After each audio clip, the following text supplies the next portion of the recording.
ఒకే చిన్న విషయం చెప్తా. పట్టిసీమ చూశారు కదా మీరు, చంద్రబాబు నాయుడు గారి హయాంలోనే పెట్టింది. పట్టిసీమ యొక్క ఉద్దేశం ఏంటి? గోదావరి నదిలో నీళ్లు తోడి కాలువల్లో వేసి అది తీసుకొచ్చి కృష్ణానదిలో కలపటం, అంతే కదా. ఇక్కడ లిఫ్ట్ పద్ధతి ఏంటి?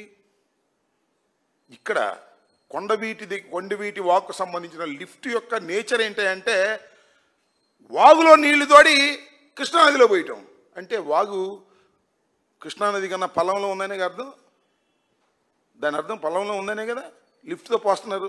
మీరు నదిలో నీళ్లు లిఫ్ట్లో పోసి పొలాలకు ఇస్తారు, కానీ పొలాల్లో ఉన్న నీరు తోడి లిఫ్టుల్లో కృష్ణానదిలో పెడుతున్నారంటే ఆ ప్రాంతం అంతా కూడా పల్లపు ప్రాంతం. నేను చెప్పాలి, ఇంకా మీరు చెబుతున్నారుగా. అమరావతిని మీరు నిర్ణయించారే, ఆ ప్రాంతం అంతా లోతట్టు ప్రాంతం, వర్షం వస్తే మునిగిపోయే ప్రాంతం. లిఫ్ట్ పెట్టినా కూడా, లిఫ్ట్ పనిచేస్తున్నా కూడా ఎందుకు అక్కడ నీరు తగ్గటం లేదు? ఇది ప్రశ్న. నేను చాలామందిని అడిగాను నిన్న, రైతాంగాన్ని అందరినీ కూడా. గ్రౌండ్ లెవెల్లోకి వెళ్ళి ఇన్స్పెక్ట్ చేసినట్టుగా చేసి రైతులందరూ అడిగి, ఏందయ్యా ఇంతకుముందు మరి లిఫ్ట్ లేనప్పుడు ఇదే పరిస్థితి ఉంది, లిఫ్ట్ ఉంటే ఇంకా భయంకరంగా నీళ్లు ఉన్నాయంటే ఆయన చెప్పింది ఒకటే, న్యాచురల్ కోర్స్ ఉంటుందండి దేనికైనాను.